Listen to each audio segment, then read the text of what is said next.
The age-old question, the chicken or the egg? Which came first? Was Tom Brady great because of Bill Belichick, or was Belichick great because of Brady? Was Joe Montana great because of Jerry Rice, or was Rice great because of Montana? Was Patrick Mahomes great because of Tyreek Hill, or was Tyreek great because of Mahomes? But first, this video is brought to you by DraftKings. The NFL season is finally here, and there's no better way than to kick it off than with DraftKings, the official sports betting partner of the NFL. New customers, all you have to do is bet $5 on any NFL wager, and you get $200 in free bets. $5 bet on any NFL team that you wish, and you can get $200 in free bets. Plus, with same-game parlays, you can combine multiple bets from the same game to give yourself a chance at even bigger winnings all season long. For those in a state where you still can't legally sports bet, don't forget about DraftKings Daily Fantasy, where there's plenty of other ways to make some cash this season. DraftKings has been around for a long time now, so you know that your funds are safe and you can withdraw them at any time. Go download the DraftKings Sportsbook app now. New customers use code JDPROD and you can get $200 in free bets instantly when you put $5 on an NFL wager. That's promo code JDPROD only at DraftKings Sportsbook. Click that link down in the description below and use our code JDPROD now. Thanks again to DraftKings Sportsbook, and let's get right back to the video. Well, we got our first look at that last question this past Sunday. Patrick Mahomes did not miss a beat without Tyreek Hill. We all know Patrick Mahomes is a fantastic football player, but holy crap, did he look great in week 1. Mahomes completed 30 of 39 passes for 360 yards and 5 touchdowns. He absolutely picked apart that Arizona defense from start to finish. And let's be real here, it's not like the Chiefs were playing the Jaguars or some team that's just been bad for the last few seasons. It was the Arizona Cardinals, a pretty solid football team. The Chiefs broke the brakes off of the Cardinals. The final score was lopsided to say the least, 44-21, but it could have been even worse than that. Kansas City was up 37-7 before the fourth quarter, and the Chiefs ultimately decided to take their foot off of the gas. There were obviously a lot of questions about how the Chiefs' offense is going to look without Tyreek Hill, or at the very least, how much it changes. Well, the number one target hasn't really changed at all, as we pretty much all could have expected. Travis Kelce led the way with 8 catches for 121 yards, and he found the end zone.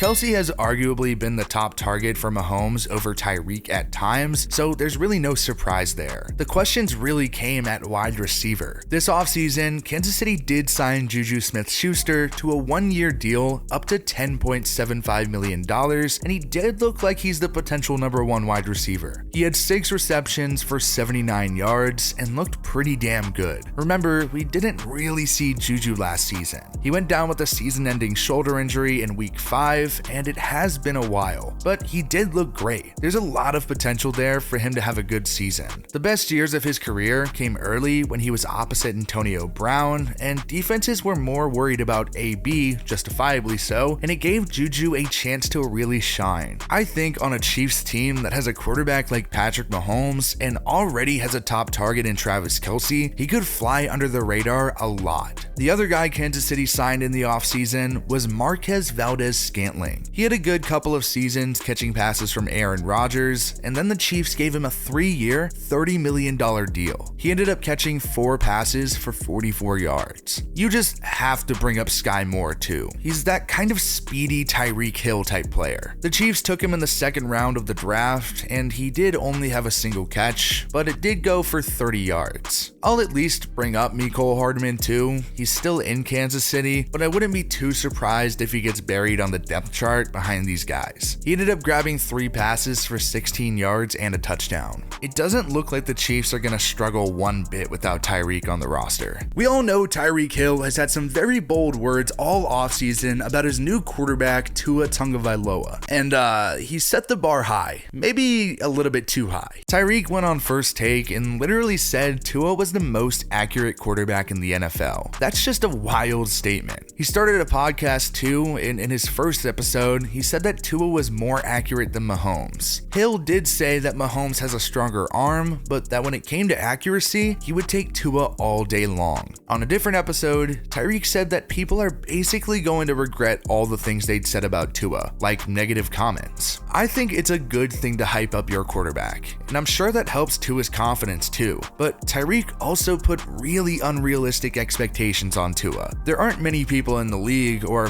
really anyone at all, that you can compare to Patrick Mahomes. The way Tyreek was talking about Tua all offseason, you would have thought he was a top 5 quarterback in the league. Tyreek is going to miss Patrick Mahomes throwing him the ball. I don't think you're going to find many people that are going to disagree with that. But credit where it's due, Tua and Tyreek looked pretty good in their first game together. Tyreek had 8 receptions for 94 yards and a 6-yard rush. He had 100 yards from scrimmage in his first game, and that's what you'd expect from him. Tyreek is a beast, and he's going to continue to dominate. Of course, Tyreek was better once Mahomes took over, but he didn't break out because of Mahomes. The year before Mahomes was a starter and Alex Smith was behind center, Tyreek had 1,200 yards and 7 touchdowns. He was already a good player. It doesn't necessarily matter who's throwing the ball. He'll find a way. Things just kind of went south in Kansas City for Tyreek Hill. Tyreek said that he and his agent felt like he was being underutilized, he wasn't fully appreciated, and the Chiefs just weren't taking advantage of his talent. I will say, regardless of what he said, his stats last season don't really look any different from years past, and maybe that's just something to say because things didn't work out, or maybe Tyreek really did feel that way. I don't know. I still think the money is what ultimately ruined that relationship, although Tyreek said on a podcast that he had talked with Andy Reid and Patrick Mahomes and told them that he didn't want to be the highest paid wide receiver. He wanted 25 to 26 million a season, and they wouldn't even give him that. Well, Tyreek ended up getting a lot more than that in Miami. After trading a first, second, 2 fourths, and a sixth, the Dolphins gave Hill a 4-year, $120 million extension, which did make him the highest paid wide receiver in the league. Trading for Tyreek Hill completely changed the expectations for the Dolphins. All of a sudden, they became a team that had to succeed this season, because there were really no excuses for Tua if he couldn't succeed with Tyreek and Jalen Waddle. That's how good Tyreek is. He can change the expectations for a team as a whole. But the expectations for the Chiefs didn't really change that much. Even losing a guy like Tyreek, the Chiefs still have an absolutely loaded roster. Andy Reid is still a genius, Patrick Mahomes is, well, Patrick Mahomes, and Travis Kelce, I would argue, is the best tight end in the league.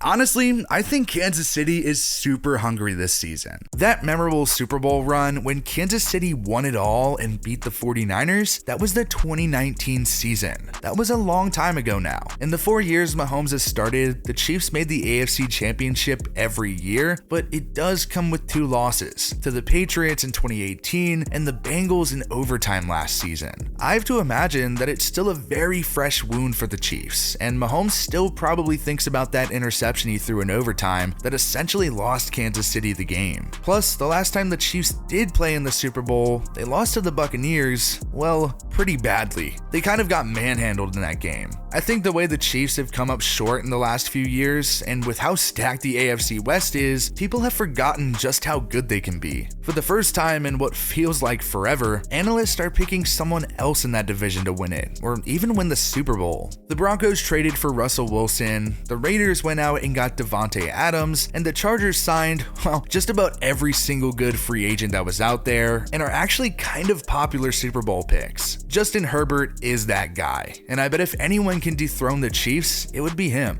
Regardless, the team to beat in the AFC West is still the Chiefs, whether or not Tyreek is on the roster. Tyreek may make the Dolphins a potential playoff team, but that doesn't mean that the Chiefs aren't still on a fast track to another Super Bowl appearance. Moral of the story, both Patrick Mahomes and Tyreek Hill are absolute studs. They're both 2 of the best players in the league, and arguably the best at their positions. Their success didn't rely on each other, but simply was aided by the other's talent. Mahomes without Tyreek is still going to be a beast and likely take the Chiefs deep in the playoffs. And Tyreek without Mahomes is still going to be one of the best wideouts in the league, and we'll see, but might be a big reason why the Dolphins are still playing in late January.